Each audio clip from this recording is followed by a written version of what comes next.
નમસ્કાર, આપ જોઈ રહ્યા છો નેશન પ્લસ ન્યૂઝ. હું છું આપની સાથે હેતલ ભગત.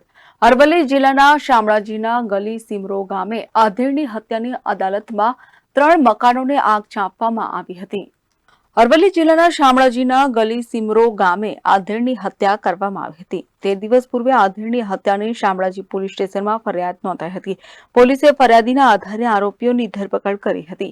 ત્યારે ગઈકાલે રાત્રે આધેડની હત્યાની અદાવતમાં આરોપીઓના 3 મકાનને આગ ચાંપવામાં આવી હતી. બનાવની જાણ મોડાસા ફાયર બ્રિગેડ અને શામળાજી પોલીસને કરવામાં આવતા ઘટના સ્થળે પહોંચ્યા હતા.